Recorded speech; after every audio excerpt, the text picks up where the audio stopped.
Hello, everyone, and thank you for stopping in and watching Sleuthing Eye Opening Tales of the Past.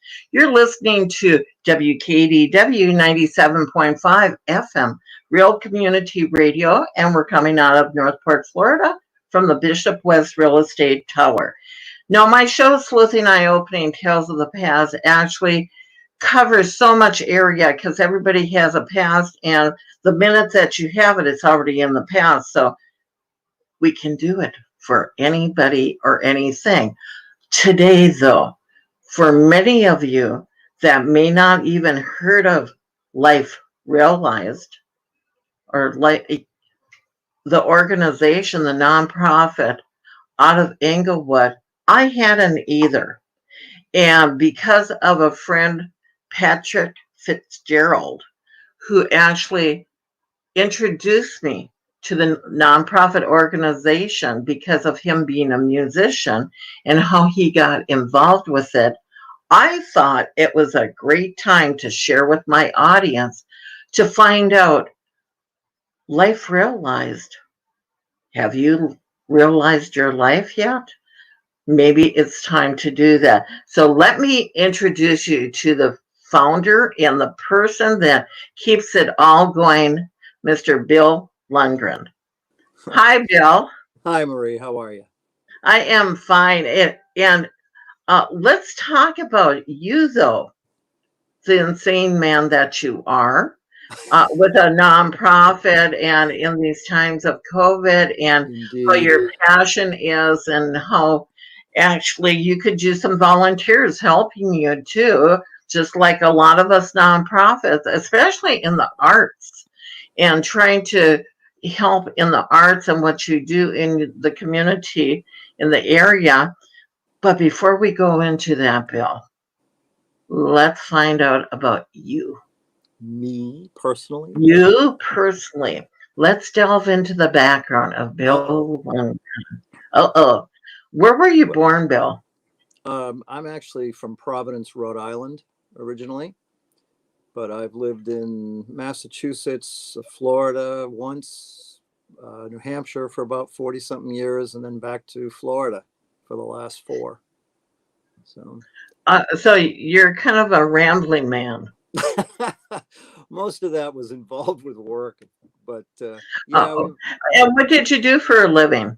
A real living to well, bring in the I have a butter? degree in electrical engineering, but I had an ad agency for 20 years, a technical ad agency, so I could use my degree and my language skills in order to help people market their highly technical products. So I worked around the Boston area for years, helping clients out, and that's kind of it rolls everything together. That's what I do. To actually make it all work together, especially in today's world, technical. It's Due to big. COVID, a lot of us, even what we're doing right now, we're streaming. I was just talking with my husband about this. I said, you would have not caught many of us even knowing what streaming was, uh, before COVID, or even before that. A few of us were delving into it, but it became a necessity now. It really did. Yeah, I think it helped that technology grow a lot very quickly because we need it. We all needed it. So, yeah. So, electrical engineering degree, Yeah. ended up, making it your way to Florida. And why pick a nonprofit? You could have retired, right? Well, yeah, this is the most busy retirement I've ever seen.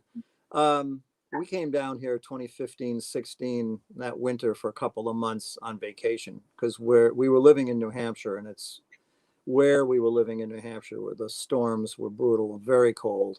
So we came down here, we found Englewood, and the nonprofit originally was called the Open Studio, and there is a property on Old Englewood Road of the same name. And the nonprofit organization was a tenant there, and Judy and I discovered that because we were literally staying right across the street from it. And we were quite intrigued by what was going on, and they needed some help. And Judy's skills and my skills looked to be a pretty good match. So we got involved. We were actually the only two volunteers at that time. And she and I started developing programs. We were doing concerts outside.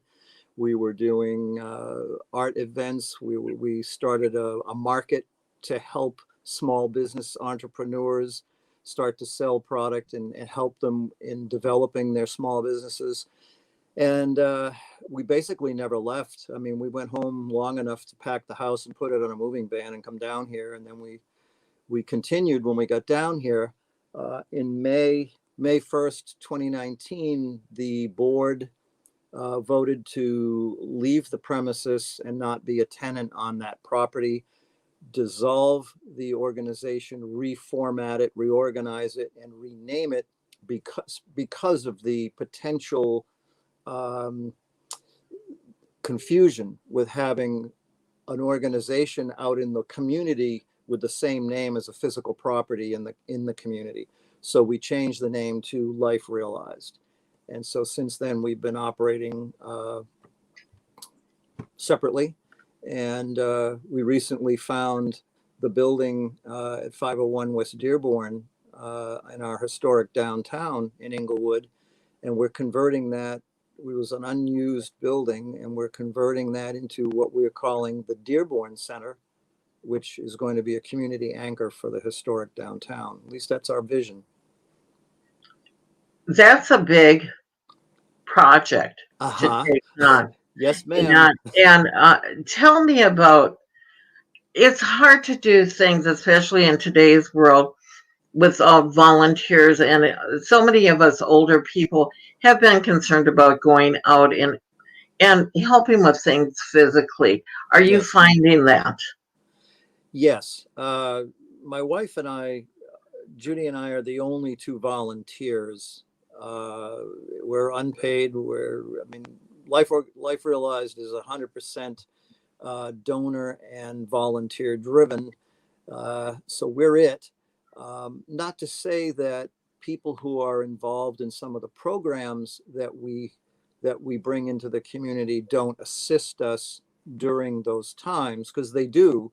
But in terms of the back end with the planning and program development and all of the various things that any organization has to deal with, we're the ones that do it.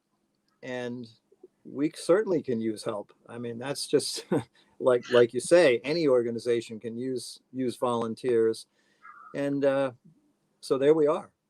There we are. And here at the radio station, we are an all volunteer 501c3, just like you are. And we depend on our volunteers to even operate.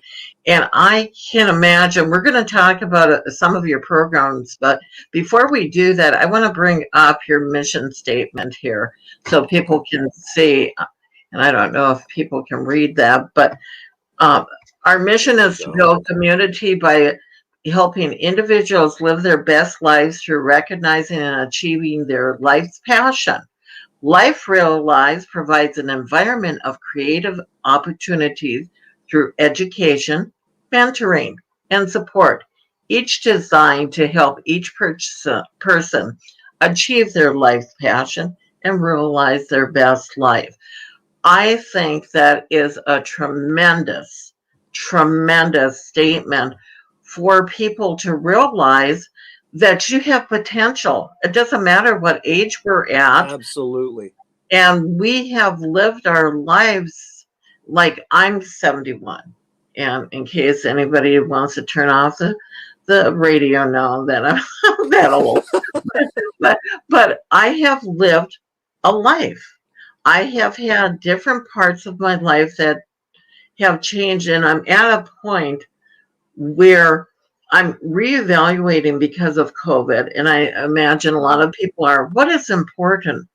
Why not take time? And if you have only a bit of life left, take that time and look inward and actually help engage in something that brings you joy. Find your passion there. And your passion might be helping Bill and actually helping build this organization. Bill, when you and I had talked off air, when we were doing testing, and this is your passion. You are driven personally, my opinion, this is my opinion, by a passion and a drive to do good in the world for a lot of people, because the arts have been hit very hard this year. Out of all the organizations or anything, I feel that the arts have been impacted the hardest, because musicians and actors and behind the scenes people, the ticket sellers, All everybody of it. there, they lost their income. There was Hmm. no other avenue for them to go, Yeah. because many of them, especially in the performing arts, have a second job, and other people do. And I know that Sure. you have open mics there, but these people have passions. But to take away even that extra income that they were making by going out and performing, they Right. lost that revenue stream. And I know that the Actors Fund, uh, StreamYard here, actually, my friends Seth Radesky and James Wesley put together this 2 o'clock and 8 o'clock live performance each day with all these people from all the entertainment avenues to raise money for the Actors Fund, because the actors and the backstage people and the ushers and everybody were out of work, and Yeah. they were able to raise they themselves, with what they were doing, raised $750,000 so far. They're still going until Broadway reopens. so It's not so bad. yeah, but I don't know. They were helping pay the rent, and they have a nursing home that they help people get into Mm. that. Let's go back to like what you're doing with the Life Realized. I want to talk about the different programs that you have instituted into it, and we'll go. That's your mission, but we'll go into your programs of what you have going on into your calendar, because, well, you have classes and events held outside, and I'd like Right. you to address this stuff, because it's your journey, and it's what your mission is and what you're putting together. And I also found it really interesting. I called it turkey in the straw when I was talking to you yesterday, but Englewood Opry that you have going on. So take it away, Bill, and Okay. let's All talk right. about things that are going on All right. with you. The easiest way for me to go through it is to go through a week, I guess, essentially. Um, we right now, uh, the programs that we bring into the community are music related, art related, or small business entrepreneurship, uh, small local business development. Those are the three areas that we're working in our community right now, and that shows itself on our event calendar. With On Mondays, we I've been hosting open mics in the community at various restaurants for about 3 years, and of course with COVID everything shut down. And once we took over this building at the Dearborn Center, it was pretty logical that we try to do everything there since we have to pay rent. So Monday nights we have an open mic, which is open to anybody, any age, any genre. And we've had people over the course of the last few years when we were running these things, from 11 years old, self-taught, never been in front of an audience, a live audience ever, to people in their 70s and 80s, and everywhere in between. We even have a few ringers that show up. Maybe you wouldn't necessarily recognize them, but these are people that once they open their mouths or start playing, they've been around professionally for years, and they're willing to get in there and work with a 12-year-old kid who's and do it and do something musically with them. I mean, it's an amazing thing, and it is um, very satisfying to watch that kind of thing happen, and that's a lot of fun, and it's a free event. You bring your own chair. We have beverages available, including beer from a brewery in Venice, and it's a lot of fun. A lot of fun. No, if I'm a musician, and many musicians do sometimes watch some of our shows, how would I sign up to attend your open mic and be on that list? Well, the beautiful thing about that is I start setting up the PA at 5. You can just show up at 6 o'clock at 501 West Dearborn Street in Englewood. Identify yourself. I'm the guy running around like a nut with cables and wires and microphones, and put your name on the roster and you're on. This is pretty simple. And it's open to anybody. Like I said, any genre, any ability level, doesn't matter. We try to encourage everybody to give them an opportunity to develop their skill or rehearse new material or whatever reason they need, that they feel they need to be in front of a microphone, we give them the mic. It's as simple as that. And when you're talking about you're the guy running around doing all the hookups, the electronics, what you could use is some volunteers. And I know with the high school, with you being a 501c3, to graduate in the state of Florida, you need volunteer hours. Who better to learn from to do roadie, to do some of these skills? Because that's actually doing a roadie type skill, doing the mic setup and everything like that. And I've been through that once. Actually, we had a high school guy when we were doing the open mic about a year and a half or so ago. He was a senior, and he was the brother of one of the young girls that came to the open mic, and we started teaching him how to run the mixer, and we pretty much let him do it. And he got quite good at it pretty quickly, and he did it for exactly that reason, in addition to the fact that he was enjoying it too. So, oh yeah, we welcome that kind of thing. I would love to work with people. I like to teach people what I know. It's not going to do anybody any good if it's stuck in this thing, and Right. So, and learning life skills too. Oh, it's great. Life realized, you can be teaching. And that's one of the mentoring things, that you have mentoring there. You can teach even like me, this old dog, because I actually was mentored by Joe at the radio station how to do tech, because I didn't know how. And I'm with a nonprofit, you have to become pretty self-reliant if you have all volunteers. And I learned everything. I learned how to do it all. I can tech myself. I can set up the mics now. I can do pretty much, not that I'm good. I'm not ever going to tell people I'm good at it.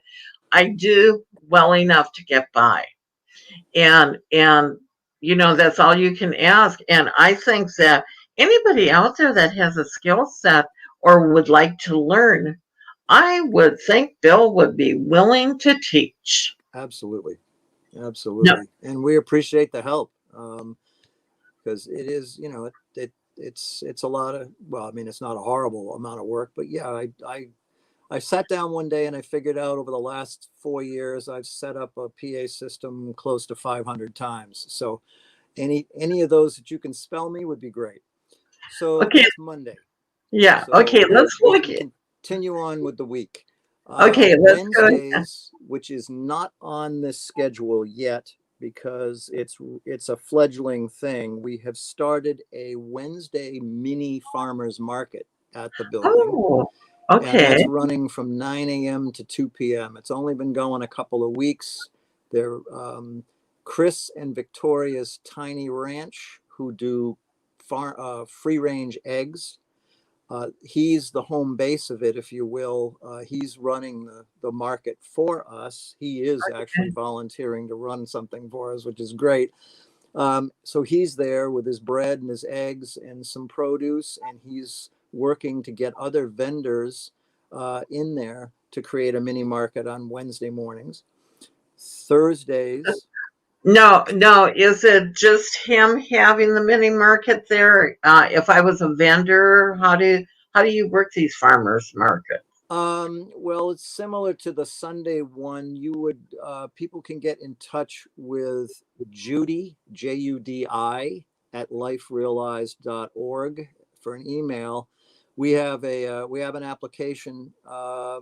We, unlike some farmers markets, we insist, and it's part of the learning process and helping people get established as a business. We help them through the entire process of getting a Sarasota County business permit, researching the insurance that you should have. Um, we take a very practical approach that, if you're out there in the world and you're doing things and interacting with the community at large, there are certain things that you need to do as a business person, and having insurance is one of them. Having all the I's dotted and the T's crossed helps. So we coach them through that stuff. So there's an application and helps kind of walk them through that. And that's the beginning step for becoming a vendor at either the Sunday market or the Wednesday market. And that's a mentoring skill.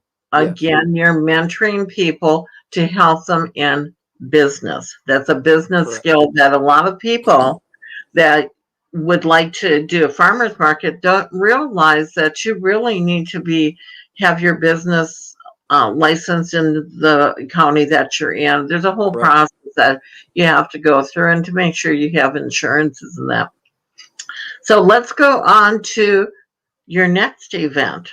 Okay, so Thursday nights we have the Englewood Opry, which is a classic country band, Ev Dodge and the Sidemen, and a classic bluegrass band, the Gulf Breeze Bluegrass Folk.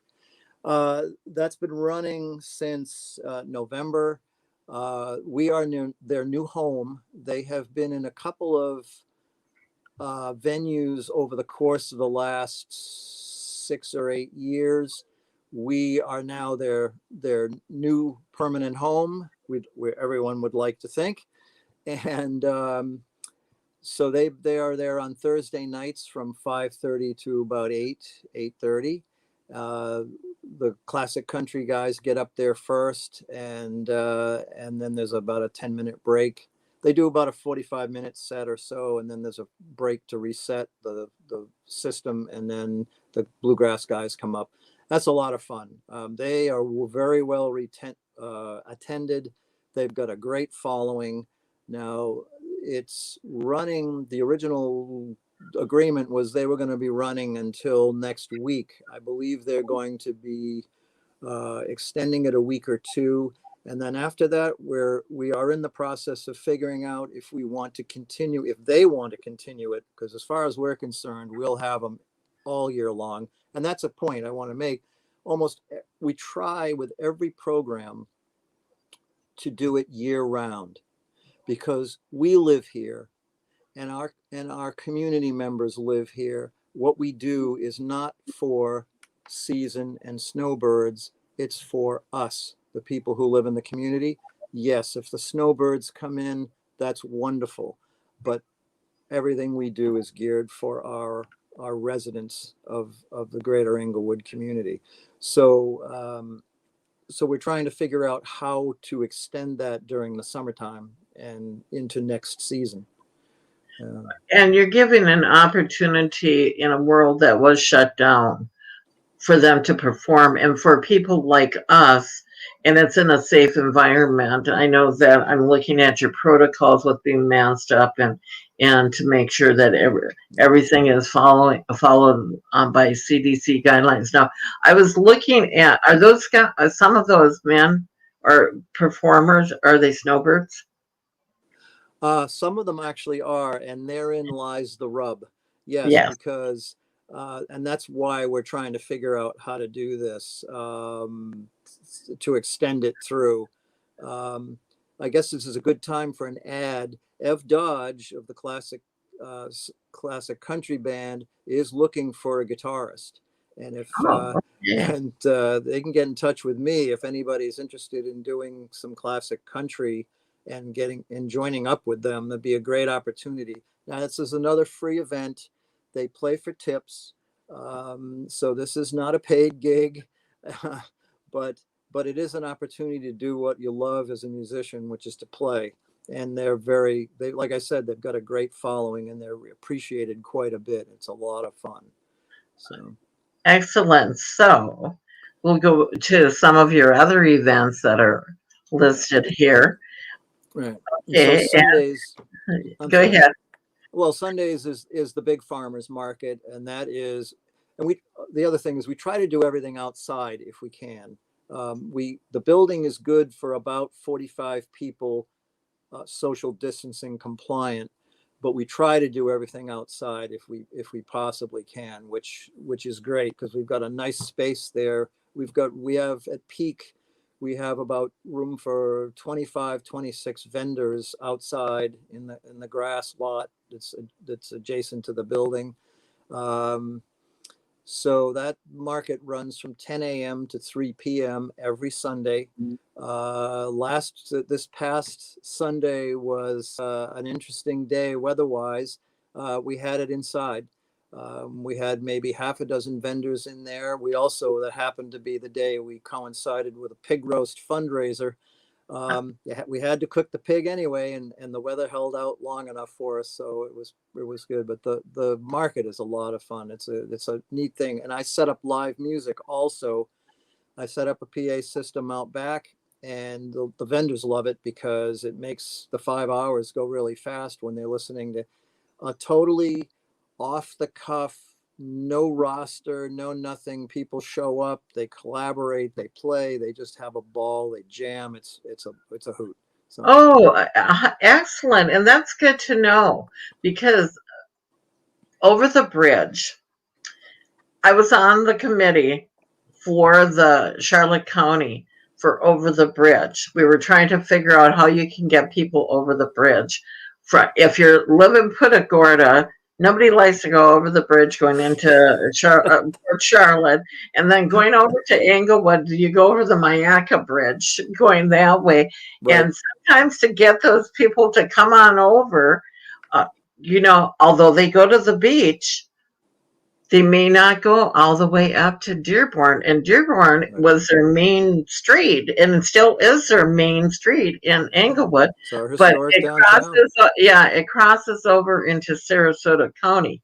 And just for a history lesson for everybody here, Englewood is in two counties. It's in Sarasota and Charlotte County. It's not an incorporated city. Right. It is part of the two counties, and they have a agreement within the counties. They work with each other to provide for Englewood over there. But sometimes, do you find that a little difficult? Do you see a mindset for getting the people from out of the area? Although I'm sure you get a lot of people from Venice that come over there. We get people from Venice fairly easily. I get a couple people from Rotunda. We have a couple from Sarasota. I do have one or two that come in from either Northport or Port Charlotte,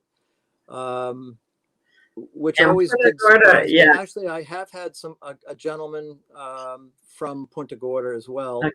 But yeah, but actually, that goes along with a generic mindset, I think, down here that in Englewood, if you say, well, I'm going to drive up to Sarasota tomorrow, people go, oh my God, that's such a long way. Yeah, And it's right, not. right. On the scale of things, it's nothing. But I get it, if because there's so much around that, you don't have to go far to get what you need. But so it sounds like a big trip. Yeah, So but it it's is a little not. trip. In fact, spread your wings and go out and check out your backyard. It's the backyard of our area.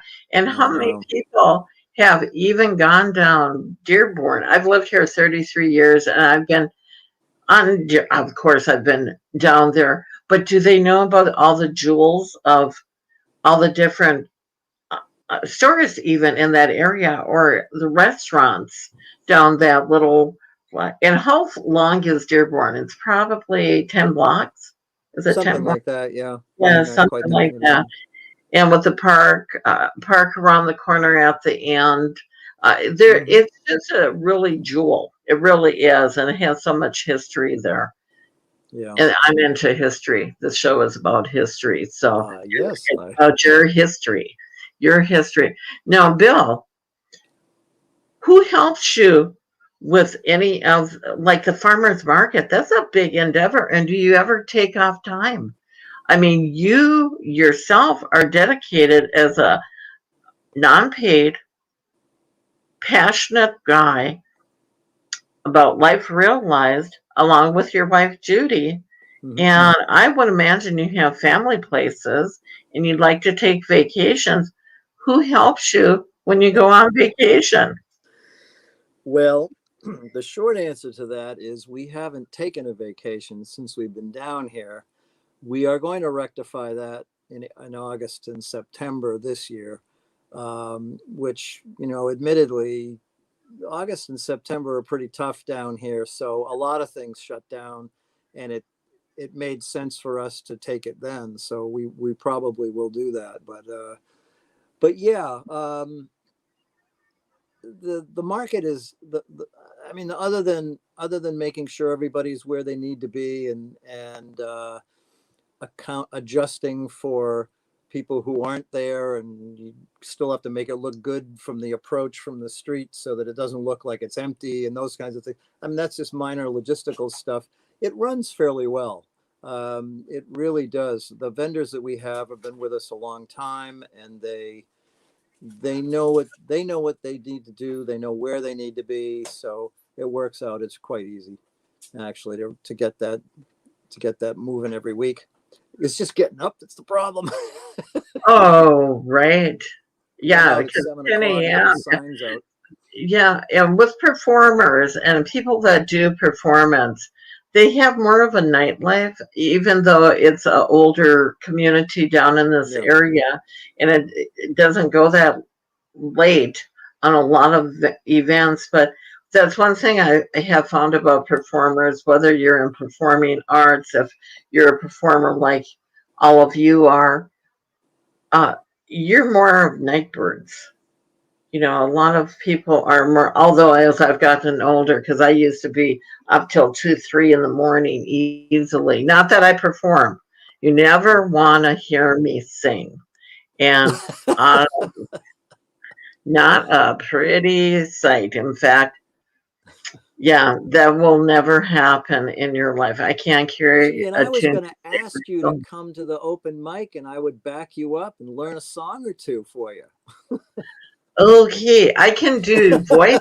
I can do different voices, like yeah, but that's not Bill. You don't want the crowd to leave the room. You don't Yeah, want them right, to go right. anyplace. Yeah. Anyhow, back to what you are trying to accomplish with what life realized. I want to talk also about you offering art classes Yes, because you do have some art events going on, and yes. Right now we did a series in. It's interesting because of the way COVID was. Yeah, that's the interesting. adult in Um, Yeah, that yeah. is the most recent one. Uh, January, because the way COVID was, and we hadn't really had a lot of vaccinations and that kind of thing, this that series didn't come off very well. The February and March series were really strong, and the April series is turning out to be pretty strong too. Although we are seeing a little bit of a roll off because of people going back north. But yeah, Kristen Marino is an amazing instructor. And the thing that's very cool about her classes, uh, many of the attendees I've spoken with on the phone personally, either helping them with registration or having questions and such, they have never held a paintbrush. And I am always stunned when I go over to the building toward the end of a class to see what they've done. And it's absolutely amazing. Kristen gets these people who've never done it, never had a paintbrush, to do some incredible work. And so these this series in April, I mean, I have fully expect to see the same thing. I think it'll be a blast. People love it. They come back for every one. We have had a number of people sign up for the entire series, and they enjoy it thoroughly. They're on Friday afternoons, 1 to 4. These classes. There is one that's scheduled in the evening, 6 to 9. Because of Kristen's schedule, it's difficult for her to do them off during the evenings or Saturdays as much as we would like to enable more residents who work to be able to attend. But we do try to repeat some too, so that we can catch some of the people who might be working during the day and can't get to them. Right. And one thing I want to mention to our audience, if you're just tuning in, this is Marie LaBrosse with WKDW 97.5 FM Rural Community Radio. And I'm here today with Bill Lundgren. We're talking about the nonprofit Life Realized that that Bill is. That guy, that other guy. Bob. That's what about that guy, Bob. Yeah. Bill Murray. What about Bob?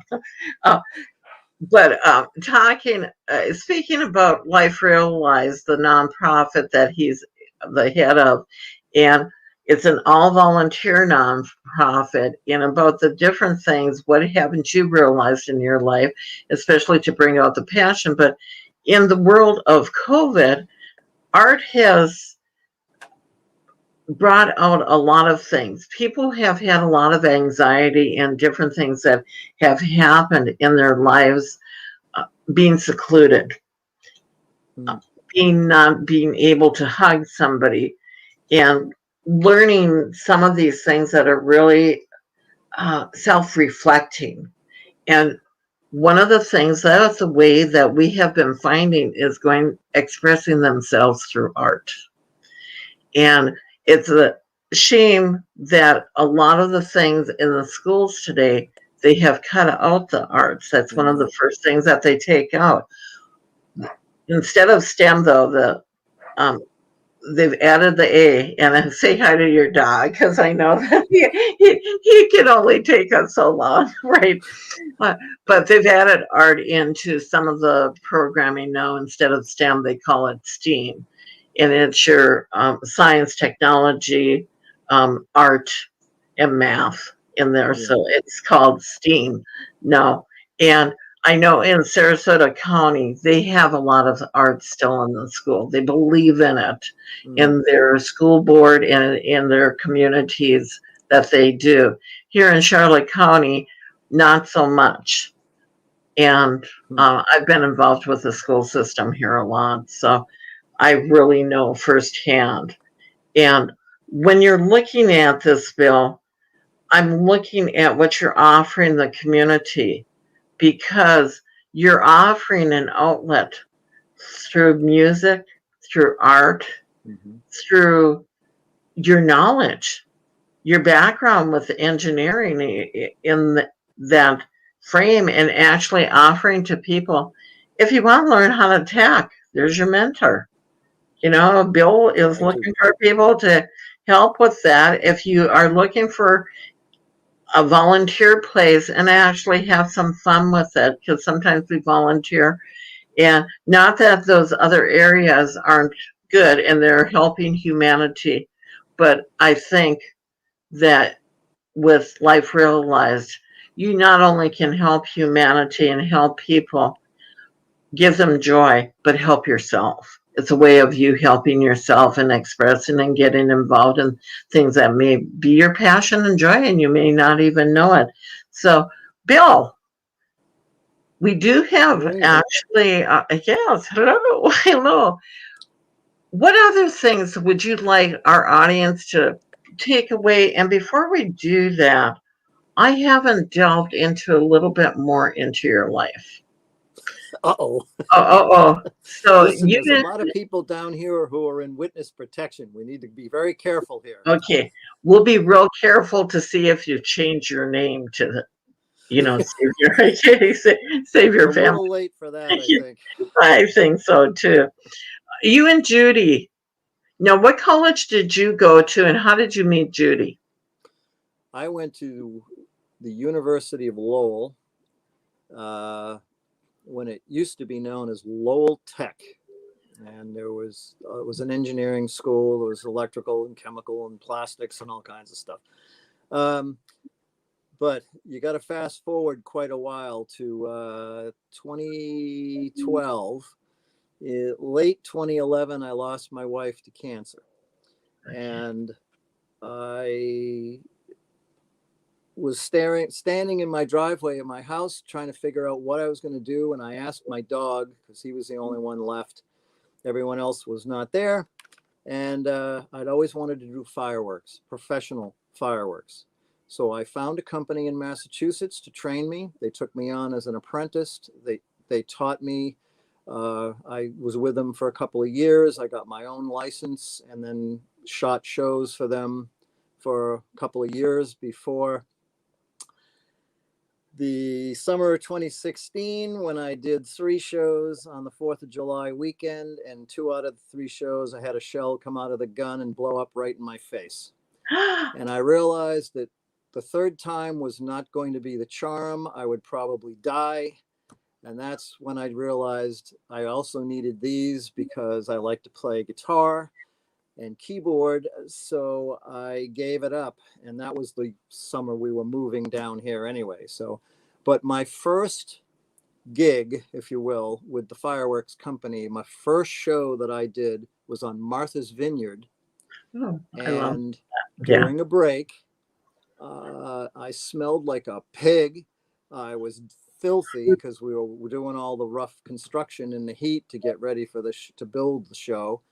I trudged up the hill, and there was this woman standing there she's a real tech head too, and she's looking at the firing board wanting to know what's going on. So I asked her if she wanted to know, and she said yeah. So I explained it to her, and she asked me if we wanted to get a Coke, and she was staying on a boat because that was the only thing she could find for accommodations that weekend.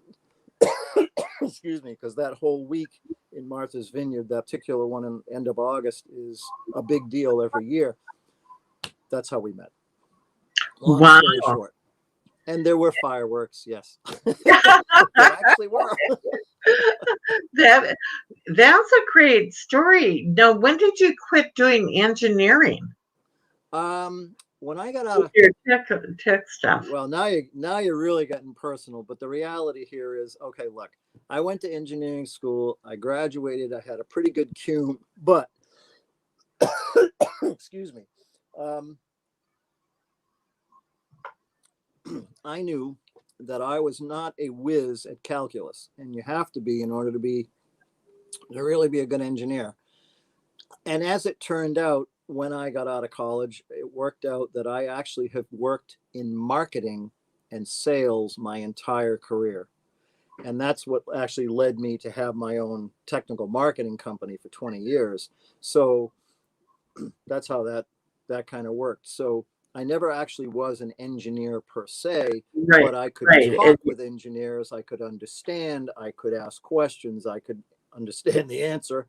And then I could go away and create materials for them to market their products. And it worked out great. So, well, and when you went into shooting fireworks, yeah, were you already retired from your advertising? Yes, I had closed the business out at the end of that year, about a month after my wife passed away.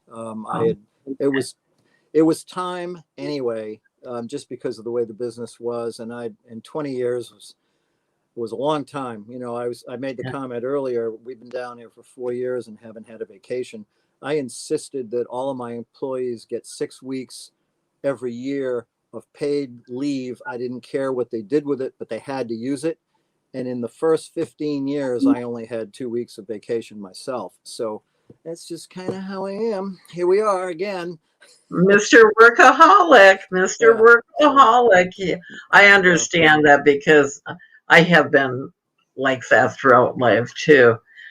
But I've gotten better as I've gotten I'm older. trying to get better at it. I know, it but, really is. you know, Well, you just sit back and you take a look at life and you say, hey, I don't have that many more years left. I better take time to smell my family, you know, right. and yeah, see my kids and grandkids, Yeah. things like that. No, when you moved down here, and I know that you already had stated that you were working with the other group, other name, Yeah. with Right. the people. Did you have friends already down here that you? I imagine you made some through that, but did you have any close friends or people around here that you already knew? No, the people that we knew were the people we had met when we were down here. And we made some pretty amazing connections fairly quickly. And that really helped, you know, that whole psychology of just picking up, moving and to somewhere else. And yeah. Yeah, and Providence is a beautiful town, and so is Martha's Vineyard. When you're talking about this, it brings up the pictures in my mind because I've been to both places, Yeah. and I'm just going, oh yeah, that's really nice. But those nor'easters are those are not fun to No, be in they're those not. places at that time. One thing that I would like you to express to our audience is I want you to, from your heart, to tell people how they can help you, because I know that you do have a donate button up there, but sometimes volunteers are more priceless than the money. And That and is very true. and I know that you showed me with your computer yesterday what the room looks like, how much electronic equipment and everything that you have in the room that you're sitting in right now. What is your biggest need, and what kind of a plea would you put out there for volunteers?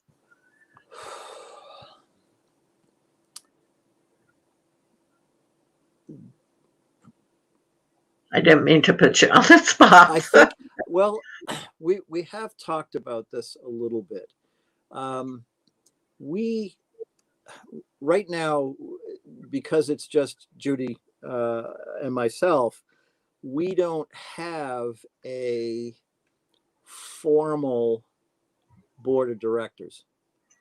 Oh, And okay. because of that, we don't have other viewpoints. We don't have other uh, experiences. So that's probably the biggest thing that we need is people who would be willing to be on the board to assist us with the brainstorming of how do we fill in the blank. What is the next thing for us that would make sense?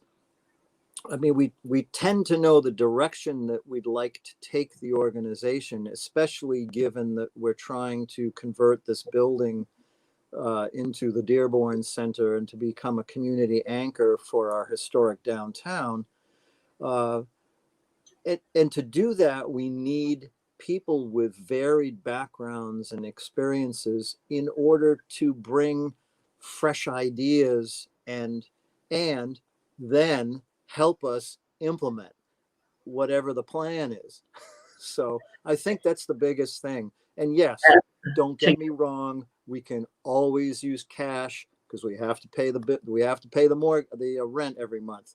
So yes, Right. but I think the people are probably more important even Right. than I'm going to put up on the screen for everybody okay. Bill's business card, Life Realized Inc., Bill Lundgren. He's not only the executive director of the organization, he's a director of music programs.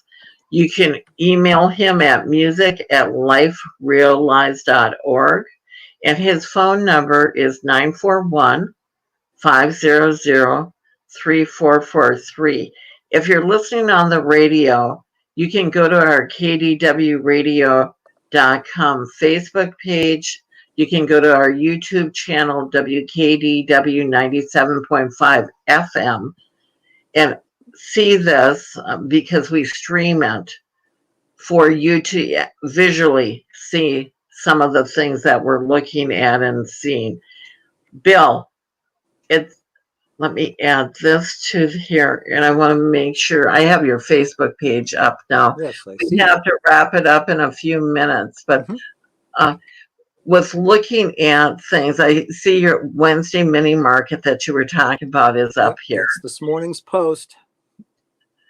And look at, and Bill could probably use help with his Facebook page because he's taking care of that too. So when you do run nonprofits, your volunteers are normally some of the most priceless things that you can have because one person can't do it all. And I'm looking at your pig roast here, and how wonderful was that? Oh, it was a Wow. lot of fun. Wow. Yes, And and next Sunday we're going to have some of the we're going to have pulled pork sandwiches from some of it that we froze that we didn't go through this past Sunday. So we're doing those as a fundraiser next week as well. Next Sunday during the market. you know, how fun is that? Why Oh, not go out on great. a Sunday afternoon, go to the farmer's market, go for pulled pork, support community and support your nonprofits in the area because they're trying to do good. And with that being said, I would like to thank our studio audience today for watching us. Whether you watched Gina, us on thank you. Facebook, YouTube, or listening to us on the radio, remember you have choices in life to be kind or not to be kind. Please choose kindness. If we were all kind and paid it forward just a little bit, what a different world and a wonderful world we would have. Thank you so much. See you again next week on Sleuthing Eye Opening Tales of the Past. My guest today was Bill Lundgren from Life Realized. You can reach out to him at music@liferealized.org, and his phone number is 941-500-3443. Go to liferealized.org for his website or go to his Facebook page. Thank you, Bill, for being my Thank you, guest Marie, today. very much. Appreciate And it. we will see you in person soon. Great. Looking